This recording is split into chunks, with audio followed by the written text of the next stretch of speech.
Di dalam video ini, saya akan menyanggah video dari Kasih Damai Channel berjudul Mengapa Harus Tunduk Hierarki dalam beberapa poin.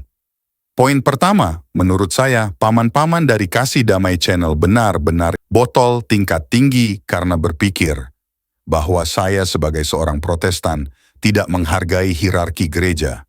Jadi apa yang paman katakan ini betul, yaitu di dalam suatu institusi apapun, di dalam suatu lembaga apapun, di suatu negara apapun, pasti adanya namanya hierarki.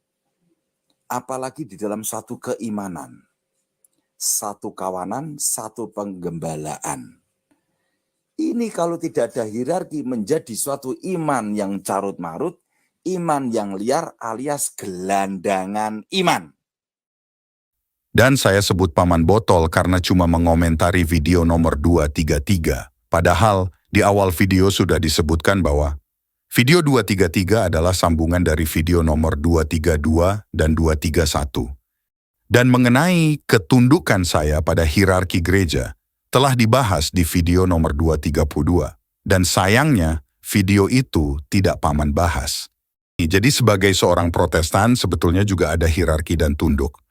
Jadi usul saya, tolong simak baik-baik video orang lain sebelum mengomentarinya. Poin kedua, meskipun saya tunduk kepada hierarki gereja, tetapi ketundukan saya tidak seperti paman tunduk dan patuh kepada hierarki gereja Katolik yang membabi buta tanpa mengujinya. Ini kata Romo Patris. Tuhan kita Yesus Kristus mendirikan gerejanya supaya kita tidak menjadi yatim piatu, dan Roh Kudus telah membimbing gereja ini ke dalam semua kebenaran sejak saat itu. Jadi ikut saja ajaran gereja. Itulah yang diwariskan, diajarkan, doktrin dari Tuhan, dogma surgawi. Diterima, lalu diwariskan. Yang tolak, heresi. Yang tolak, skisma. Begitu. There is no way out. Terima saja, kalau tolak berarti selesai. Kuah kosong. Setiap umat Katolik memang wajib menerima ajaran Katolik tanpa mengujinya karena percaya bahwa magisterium itu berasal dari Tuhan sendiri. Ketundukan umat Katolik itu seperti anggota kultus tunduk dan patuh kepada pemimpin kultusnya. Ini kata seorang pakar kultus bernama Stephen Hassan di Instagramnya tentang 3 tanda sebuah kultus. Salah satunya mengatakan, mengajarkan loyalitas absolut kepada pemimpinnya, dilarang mempertanyakan dan mengkritisi pemimpinnya. Jadi jika tanda kultus itu ada di dalam ajaran yang paman terima, maka patut diduga paman berada di dalam sebuah kultus. Ketiga, paman mengatakan, orang ini dengan kontennya rahasia ajaran kultus, dan orang ini dari sekte Calvinis. Saya katakan to the point, nggak usah berdele-dele, ini adalah oknum polemik Protestantisme heretik, ya, itu perlu diketahui. Nah, tahukah paman bahwa sebuah ajaran yang begitu mudah membidat-bidatkan atau mengkafir-kafirkan orang lain karena berbeda keyakinan, sebetulnya ajaran itu masuk ke dalam salah satu ciri dari 8 tanda-tanda sebuah kultus, seperti yang dijelaskan oleh Robert J. Lifton di dalam bukunya Thought Reform and the Psychology of Totalism, yang membahas tentang program cuci otak. Perhatikan poin yang ketiga, yaitu demand for purity, yang mengatakan, grup ini terus-menerus mendesak anggotanya untuk memandang dunia ini sebagai hitam dan putih, menyesuaikan diri dengan ideologi kelompok, dan berjuang untuk mencapai kesempurnaan. Sebetulnya, saya tidak menyangka pola pikir hitam putih itu masih ada di kepala paman. Rupanya ajaran Konsili Vatikan II belum menghapus pola pikir hitam putih di kepala paman. Pola pikir hitam putih ini adalah pola pikir yang memandang dunia ini hanya dalam 2 warna, yaitu semua ajaran lainnya itu sesat, kafir, dan masuk neraka, kecuali ajaran Katolik yang paling benar dan murni, dan sorga hadiah bagi yang taat. Sebetulnya, pola pikir hitam putih itu sangat kental di dalam pola pikir Katolik kaum tradisionalis. Mengapa paman bisa memiliki pola pikir yang ekstrem itu? Dan jawabannya kita bisa temukan di poin nomor 5, yaitu Sacred Science yang mengatakan, doktrin atau ideologi kelompok tersebut dianggap sebagai kebenaran tertinggi, melampaui segala pertanyaan atau perselisihan. Kebenaran tidak dapat ditemukan di luar kelompoknya. Pemimpinnya, sebagai juru bicara Tuhan atau seluruh umat manusia, juga bebas dari kritik. Nah, izinkan saya menjabarkannya lebih detail tentang poin ini. Di dalam kutipan itu, Robert Lifton menggunakan istilah juru bicara Tuhan, karena istilah itu digunakan secara umum untuk grup kultus manapun. Dan ada grup kultus yang pemimpinnya mengaku sebagai juru bicara Tuhan. Tetapi Paus tentunya tidak mengaku demikian, tetapi sebagai wakil Tuhan atau Yesus. Tetapi konsepnya tetap sama saja. Nah, Paus Gereja Katolik sebagai pengganti Rasul Petrus dan wakil Kristus bisa mengeluarkan doktrin ex cathedra dan tradisi suci yang tidak mungkin salah karena sumbernya diklaim dari Tuhan sendiri. Oleh karena itu, doktrin yang dikeluarkan oleh Gereja Katolik merupakan kebenaran tertinggi dan mutlak pasti benar, sehingga tidak mungkin dipertanyakan keabsahannya oleh siapapun, termasuk oleh umatnya sendiri. Oleh sebab itu, tidak aneh umat Katolik mengikuti dan mentaati apa yang diajarkan Gereja Katolik. Nah, untuk membuktikan kebenaran teori Robert Lifton itu benar atau tidak, mari kita dengar pengakuan dari paman sendiri. Konten-konten ini selalu menggoreng kaitan iman Katolik. Kita dalam suatu ranah pokok perkara atau ranah pokok permasalahan. Kamu mengatakan Gereja Katolik objektif, nggak usah kata-kata objektif. Gereja Katolik maha benar, bukan maha benar, memang benar. Memang benar. Anda kelojotan di sini kan? Gereja Katolik sok maha benar, memang maha benar. Karena Gereja Katolik yang mendirikan ada Kristus Yesus sendiri, Tuhan Allah kami. Itulah yang sudah dikatakan di dalam Matius, di Injil Matius. Apa yang kau ikat di dunia terikat di surga, apa yang kau lepaskan di dunia terlepas di surga. Dan kuncian utamanya adalah gembalakanlah domba-dombaku. Bab ayatnya cari sendiri itu. Itu di situ poinnya. Bukan kami sok maha benar, tidak. Kami memang benar. Sumber kebenaran. Karena kamu tidak mengetahui historikal atau sejarah agama Protestanmu, ya seperti ini. Luar biasa sama persisnya apa yang dikatakan Robert J. Lifton dengan pengakuan paman, bukan? Jadi saya semakin menduga keras paman berada di bawah pengaruh program sebuah kultus, seperti yang dijelaskan oleh Robert Lifton di dalam bukunya. Nah, paman juga menyebut tentang Gereja Katolik itu sumber kebenaran. Bukan kami sok maha benar, tidak. Kami memang benar. Sumber kebenaran. Saya koreksi. Memang paman merasa dan percaya bahwa Gereja Katolik itu sumber kebenaran, karena pengaruh sacred science, dan keyakinan paman itu telah melampaui apa yang Alkitab tuliskan, sehingga salah. Tuhan Yesus dan kitab suci adalah kebenaran itu sendiri, bukan Gereja Katolik. Jadi dalam hal ini, paman telah memberhalakan Gereja Katolik melebihi apa yang seharusnya paman percayai. Apakah benar secara tidak sadar, paman pribadi telah memuja Gereja Katolik melebihi pemujaan kepada Tuhan sendiri? Saya katakan paman pribadi, karena saya tahu bahwa banyak umat Katolik yang mengerti bahwa sumber kebenaran itu adalah Tuhan sendiri, bukan Gereja Katolik. Jadi jika paman berpikir gereja adalah sumber kebenaran, maka secara tidak sadar, paman telah jatuh ke dalam pemujaan berhala di zaman modern ini, yaitu gereja. Ingat, saya mengatakan paman Erik pribadi yang mungkin telah jatuh ke dalam pemujaan berhala masa kini. Ajaran Gereja Katolik mengajarkan Yesus dan Alkitab adalah sumber kebenaran. Apakah benar Gereja Katolik mengajarkan paman untuk menganggapnya sebagai sumber kebenaran? Saya yakin Gereja Katolik tidak mengajarkan demikian. Karena jika mengajarkan demikian, maka Gereja Katolik telah menyamai kedudukan dirinya dengan Tuhan Yesus dan Alkitab, yang adalah sumber kebenaran. Dan saya yakin Gereja Katolik tidak mengajarkannya demikian. Oleh karena itu, saya sarankan paman untuk segera menemui Romo dan lakukanlah sebuah pengakuan dosa, karena Paman secara tidak sadar telah jatuh ke dalam penyembahan berhala modern dengan menganggap gereja Katolik adalah sumber kebenaran, padahal sumber kebenaran adalah Tuhan Yesus Kristus dan Alkitab. Dan Paman juga menyebut gereja Katolik didirikan oleh Yesus. Nah, di dalam bukunya Robert Lifton itu tentang ciri-ciri sebuah kultus, dijabarkan di poin nomor 2, yaitu manipulasi mistis yang berbunyi. Kelompok tersebut memanipulasi pengalaman yang tampaknya spontanitas untuk menunjukkan otoritas ilahi, kemajuan spiritual, atau bakat atau wawasan luar biasa yang membedakan antara pemimpinnya atau kelompoknya dari umat manusia lainnya, dan yang memungkinkan untuk menafsirkan ulang peristiwa sejarah, kitab suci, dan pengalaman lainnya.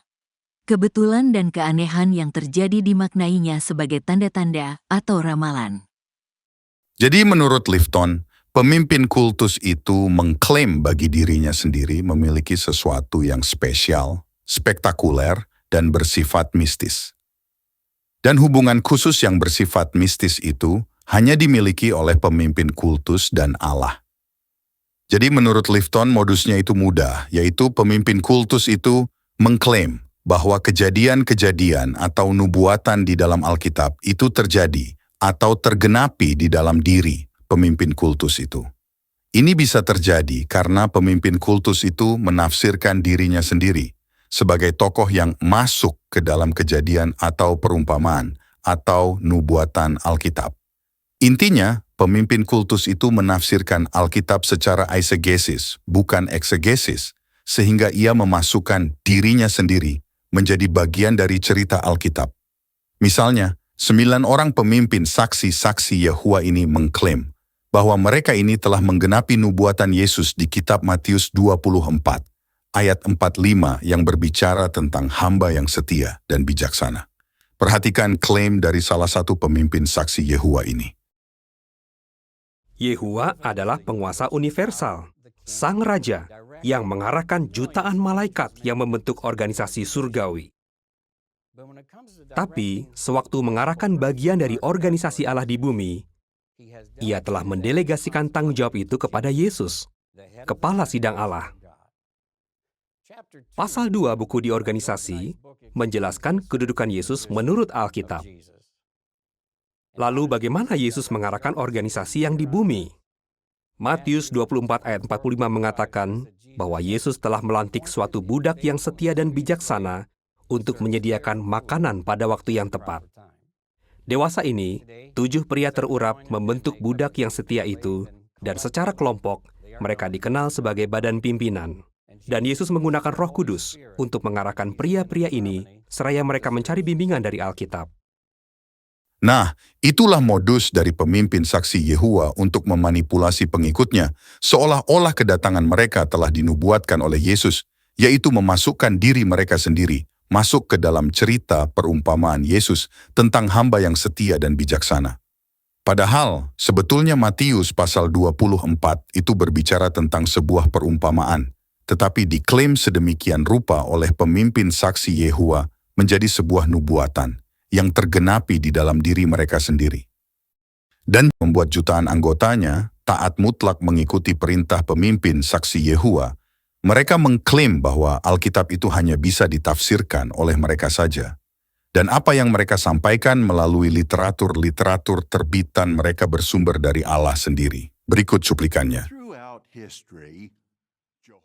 Sepanjang sejarah, Yehova selalu menyediakan makanan rohani untuk umatnya. Yehova juga selalu menyediakan apapun yang dibutuhkan umatnya untuk melaksanakan tugas darinya. Pada zaman modern, Yehova memberikan makanan rohani melalui bacaan tercetak. Tapi belakangan ini, Yehova mulai menyediakannya secara elektronik. Satu contoh lagi, kita lihat sebuah grup kultus berkedok agama Kristen yang baru-baru ini menjadi perhatian saya adalah Gereja Yesus Shincheonji dari Korea Selatan yang didirikan oleh Lee Man-hee. Mari kita lihat sedikit informasi gerakan ini dari Wikipedia yang mengatakan, Pengikut Shincheonji diajari untuk percaya bahwa Lee, sang pendiri, adalah kedatangan kedua atau Yesus Kristus yang kembali. Shincheonji mengklaim bahwa Alkitab ditulis dalam metafora yang hanya dapat ditafsirkan oleh pendirinya, Li. Perhatikan pemimpin Shincheonji mengklaim dirinya sebagai Yesus Kristus sendiri. Dan Alkitab hanya bisa ditafsirkan oleh dirinya. Klaim-klaim ini begitu syarat dengan klaim manipulasi mistis untuk membodohi pengikutnya seolah-olah Li Manhi beroleh suatu otoritas ilahi agar orang mau tunduk dan patuh kepadanya, karena dia adalah Yesus Kristus yang telah datang. Dan memang, cara termudah untuk mengidentifikasikan sebuah gerakan Kristen itu sebuah kultus atau bukan, bisa dicermati dari klaim yang dibuat oleh ajaran suatu agama. Jika klaim-klaimnya bersifat manipulasi mistis, maka itu adalah tanda-tanda utama bahwa agama itu sebetulnya agama kultus. Dan jika penonton video ini tidak memahami apa arti kultus, silahkan saksikan video nomor 225. Dan ini menariknya, yaitu Wikipedia memberikan kutipan menarik untuk pekerjaan Li Manhi, yaitu cult leader atau pemimpin kultus. Dan sekedar informasi bagi Anda, di Indonesia umumnya pendeta memahami terminologi kultus sebagai bidat atau sesat. Padahal terminologi kultus berbeda dengan pengertian bidat atau sesat. Seorang pendeta bisa mengajarkan ajaran bidat, tetapi belum tentu pendeta itu seorang pemimpin kultus. Seorang pemimpin kultus pasti mengajarkan ajaran bidat, karena Alkitab hanya dimanfaatkan untuk memanipulasi dan menipu orang, tanpa orang itu sadari dirinya sedang ditipu. Keempat, di dalam video nomor 233 itu, saya memuat kutipan dari video Romo Bayu yang telah mengutip di luar konteksnya kitab 1 Korintus pasal 11, ayat 23 sebagai bukti bahwa tradisi suci itu diwariskan Tuhan Yesus kepada Paulus. Padahal, secara konteks ayat tersebut berbicara tentang perjamuan kudus, bukan tentang tradisi suci. Nah, meskipun Paman tonton cuplikan video Romo Bayu itu, tetapi sayangnya Paman tidak membahas atau menyanggah penyimpangan yang dilakukan oleh Romo Bayu. Saya akan kutip ulang video Bayu itu, dan tolong Paman sanggah dengan akal sehat. Mari kita dengar penjelasan Romo Bayu yang menggunakan 1 Korintus 11 ayat 23 sebagai bukti bahwa tradisi suci itu diajarkan oleh Alkitab. Saya ulangi di sini kata seluruh berarti mencakup keseluruhan. Keseluruhan. Tidak hanya sebagian tapi keseluruhan itulah yang disebut tradisi suci. Ada kata suci sebab asalnya dari Tuhan. Dari mana buktinya asalnya dari Tuhan? 1 Korintus 11 ayat 23 tadi, telah aku terima dari Tuhan. Jadi tradisi itu bukan buatan manusia. Landasannya di mana? 1 Korintus 11 ayat 23. Telah aku terima. Atau kalau dibalik, aku terima dari Tuhan, maka aku teruskan kepadamu. Itu kalau dibalik kalimatnya. Kalimatnya Rasul Paulus kan, yang telah kuteruskan, kuterima dari Tuhan. Maksudnya adalah, ini aku sudah menerima dari Tuhan, sekarang kuteruskan kepadamu. Itulah maksudnya tradisi suci.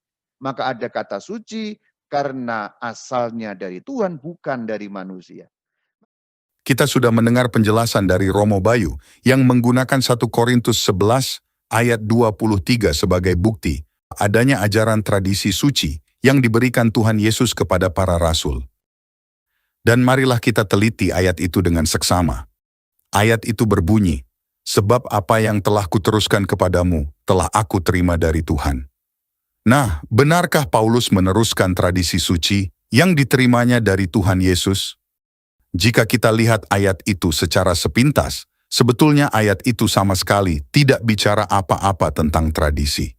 Dan untuk memahami apa yang diteruskan oleh Rasul Paulus dan apa yang diterimanya dari Tuhan Yesus, maka kita wajib melihat ayat itu secara utuh. Dan ayat berikutnya yang berbunyi, yaitu bahwa Tuhan Yesus, pada malam waktu ia diserahkan, mengambil roti dan sesudah itu, ia mengucap syukur atasnya. Ia memecah-mecahkannya dan berkata, inilah tubuhku yang diserahkan bagi kamu, perbuatlah ini menjadi peringatan akan aku. Dan tolong perhatikan pula kata, yaitu. Kata yaitu menunjukkan apa yang Rasul Paulus terima dari Yesus, yaitu tentang perjamuan kudus. Sudahkah Anda memahami ayat itu secara utuh, tanpa dipotong? Jika kita baca dari ayat 23 sampai ayat 29, konteksnya adalah tentang Ekaristi, bukan tentang tradisi suci. Jadi yang diterima oleh Rasul Paulus dari Kristus adalah tentang perayaan Ekaristi atau perjamuan kudus. Nah, sudahkah Anda melihat bagaimana seorang Romo sebenarnya sudah menyimpangkan umatnya sendiri dari kebenaran? Mengapa Paman tidak menyanggah cuplikan video itu? Tetapi, saya punya jawabannya, yaitu persis seperti yang dikatakan oleh ahli kultus Stephen Hassan, yaitu pengikut kultus dilarang mempertanyakan dan mengkritisi pemimpinnya. Jadi bukan tanpa alasan Paman melewati ajaran Romo Bayu yang menyimpang itu, karena selama ini Paman berpikir bahwa ajaran yang Paman terima adalah maha benar dan sumber kebenaran, sehingga tidak mungkin salah. Jadi meskipun salah, Paman tidak mau melihat dan mendengarnya. Poin kelima, Paman mempertanyakan validitas data yang saya berikan sehubungan dengan kutipan tentang Galileo Galilei sebagai berikut. Gini bro, oknum polemik Protestan bidat Calvinis, kaitan yang kamu urai itu ngawur semua. Kamu data dari mana? Bahkan Galileo pun kamu urai dengan ngawur. Galileo itu betul-betul di sangat-sangat masa ekskomunikasi dari pihak gereja kami, itu dimanusiakan manusia, itu dirawat sebaik mungkin. Dia meninggal karena suatu penyakit, bukan dimatikan oleh gereja, tidak. Kamu data dari mana ini? Saya merasa Paman sangat aneh. Paman nonton video saya, tetapi tidak melihat fisik buku yang saya tampilkan. Apakah Paman nonton sambil menutup mata? Di dalam video itu, saya tampilkan bukunya dan judulnya. Buku itu bisa dengan mudah dibeli di toko buku Gramedia. Dan Paman juga menyebut Galileo Galilei dimatikan oleh gereja, seolah-olah saya mengatakan demikian. Ini luar biasa aneh, karena di dalam video saya itu, saya hanya mengutip buku Sejarah Gelap Para Paus, sesuai dengan apa yang tertulis. Dan buku itu sama sekali tidak menulis tentang gereja mematikan Galileo. Paman sudah mendengar dan melihat apa yang tidak ada di dalam video saya itu. Mungkin terlalu banyak ber-YouTube, berjam-jam bercurhat di media sosial. Perhatikan cuplikan persisnya video itu.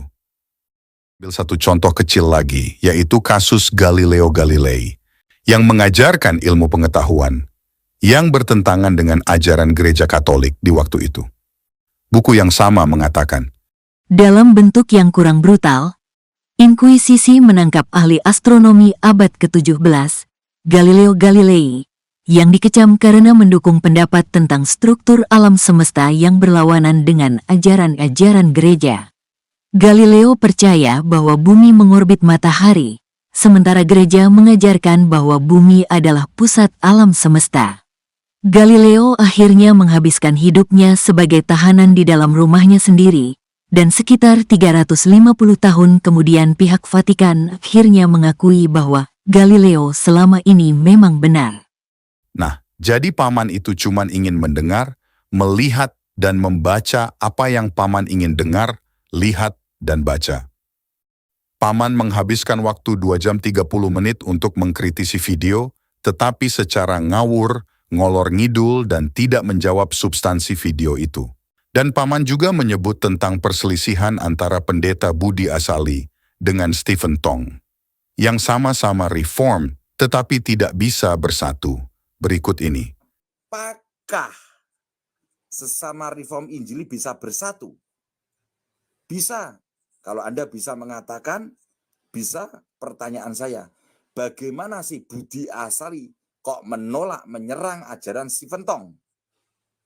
Ayo. Jawabannya mudah, yaitu saya bukanlah juru bicara kedua pendeta itu dan tidak tahu permasalahan yang terjadi.